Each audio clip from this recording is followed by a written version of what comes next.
Good morning, everyone. I'm on my back porch and I'm here with Little Wally, Little Wally's World. And this is my 3-gallon Rubbermaid tote that we've named Little Wally just to keep him straight from the Dick and Jane and Jack and Jill. So it's one I made, obviously. It's just a homemade do-it-yourself. 2 holes in the top. It has netting over it, a very fine netting, nylon, and then taped on here. And the sides also have holes, 2 on each side, so it keeps it pretty aerated. This bin, I'm in Central Florida. Our weather can go, we've had freezes that have gone down like 30 degrees. It's probably a -1 Celsius, but that's 30 Fahrenheit. And it goes up to 95 degrees out here on certain days. But for the majority of time, this stays pretty constant at the 60s, the 70s, the 80s. I would say we range in those temperatures most of the time. If it gets to freezing, I carry it in. I mean, it's a few pounds. It's 8 or 10 pounds. If it gets too hot, then I will bring out frozen food and just lay it on the top and it can melt down. I wanted to show you that you can see the worms have come up. They've come all around, and they seem to not be in the lid today, but they have explored. And I don't consider that traumatic. I don't think that's something that I need to worry about. You know, I was out here a month ago. It was actually, this is April the 24th, and I was out here March 23rd, and I gave it a pretty heavy feeding, and I put just two little toilet rolls, one on each side, just to see if they would find another place to play. And I also put in a Magnolia Leaf. Just we're running some experiments as to whether Magnolia Leaves break down in a worm bin. And it doesn't. It seems like they've gone brown, but it doesn't seem like they've really done much of anything else. So I've got, oops, another Magnolia Leaf. Coffee paper, coffee filters that are laying on there. I want to make sure that's what it is. That's another Magnolia. Laid a few around, and that's it on the coffee filters. I mean, they break down pretty well, don't they? The last time I gave it shredded cardboard, and it's interesting. My goodness, I think I took a tree apart. It feels pretty much as fresh as it did off the tree, but we'll see. We'll put it back in.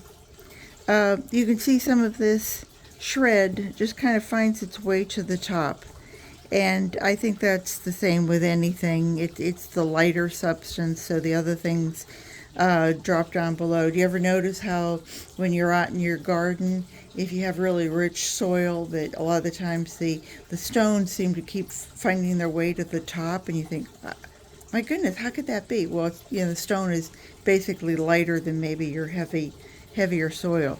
So let's see what we've got here. Let's go over to our little toilet roll and see if anybody crawled inside. I think it just broke down, actually. Oh, but there's some worms in there. I think you can see them. These are red wigglers. That's who inhabits this bin. I start each one out with maybe 100, and they really multiply well. Look at that yellow tail. Ooh, he's a pretty boy. Ooh, you hear the cardinal? I'm in my backyard on the back porch, and where I do most of my stuff back here. It's nice. Okay, so this is a month. You can see how that broke down already. We'll just tuck it back in there. Good morning, Mr. Cardinal. He's right on the fence, just looking at me like, aren't you going to bring me anything? Oh, look at those pretties. Oh, I bet Mr. Cardinal would like a few of my worms. Sorry, Mr. Cardinal. The early bird is not going to get my worms. Yep, looks like beautiful castings. Last time I gave her a heavy feeding right here in the center, that side too. Let me just take this out for a sec.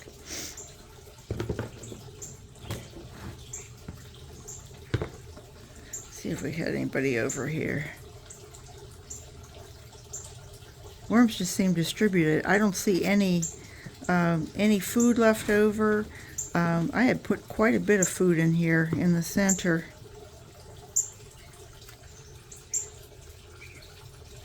Oh my goodness, he's coming really up close to the screen.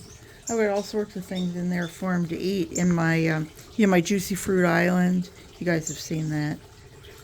And I have clover, and the clover's all, the clover's blooming. And he hears me. It's interesting. It's a beautiful red male.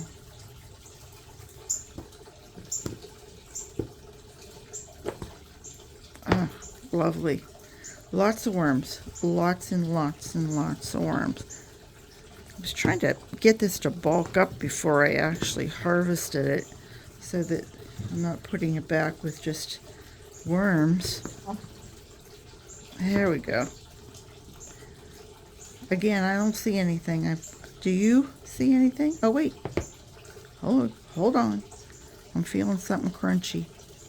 Oh, I think it must have been a avocado. Just a little bit left of an avocado.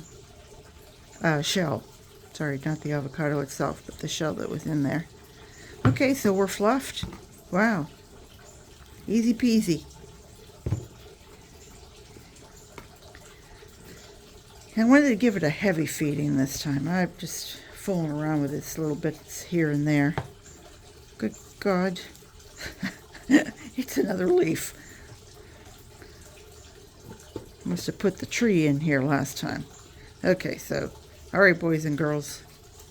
Pick a side. Red Rover, Red Rover. Send Wally right over.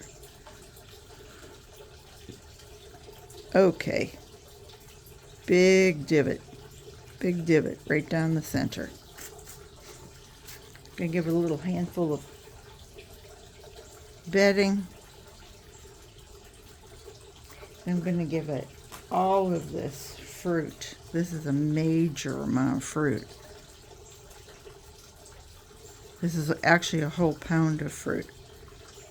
Can you see my Mickey head? Whoops. They're ice cubes. Well, they're not ice cubes, they're fruit cubes. And I'm going to put them on like that.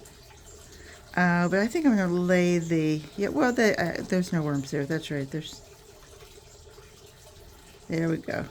And then I'm going to put the banana peel in there, and then everything else. This is a whole pound. Okay. So I kind of measured and weighed. Well, I weighed it. Excuse me. I didn't measure it, but I weighed it. I'm going to give it some birdseed that I've pulverized. It had really gotten old, and I tried giving it to the birds about 4 or 5 months ago, and they just kind of came down and looked at it like, we're not eating that old crap. So we also have some coffee grounds. This is a ½ pound of coffee grounds. So now we're up to 1.5 pounds with the fruit and the coffee. And I also have this is a combination of shrimp shell that I've pulverized and eggshell that I've pulverized, and I'm putting the two in together. Now, the shrimp shell isn't really grit. It actually gets so soft that it doesn't act like grit, but the eggshell does, and the eggshell we add is grit because worms, although they do have a stomach, they have a gizzard above it, and it acts as grit, so it kind of helps them pre-digest the things. Think of food being rubbed against a rock, and it kind of helps break that down before it enters then their stomach. And let's see, we'll give everything. Yeah, we're going to give it a little squirt of molasses water. It was just a quarter of a teaspoon in here, and I'm going to give it that. And yeah, I think that was it. Other than the rest of the bedding.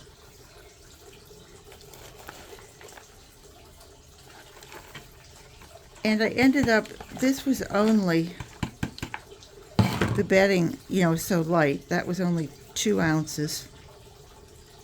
So we had a pound of the fruit. We had a half a pound of the coffee grounds.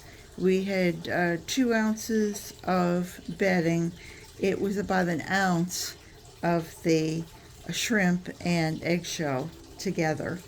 And a little bit of the water and stuff added weight to it. So we're under 2 pounds being added to it. And then I'm going to add the Magnolia Leaves back. Let me just stick you back down under there. And I think that's going to be it. It's done really well. I'm pleased with the development. I'd like to wait till it gets up to about, to this level where I start thinking about, gee, I need to let that dry out and need to process it. So that's our visit to Little Wally today. Like I said, this is the 24th of April, and I think that this once a month is an excellent timing to get into it. I hope everybody's having a great day. If you guys have any questions, please let me know. I would be glad to answer anything that you would like to know about this. This harvests really well. This is a really nice size if you were, say, a single student or a single person, where you're adding to it. You could add to this more often and really beef up your production of compost. So with that, I will say goodbye to everyone. Please come back and visit me again soon. Talk to you later. Bye-bye now.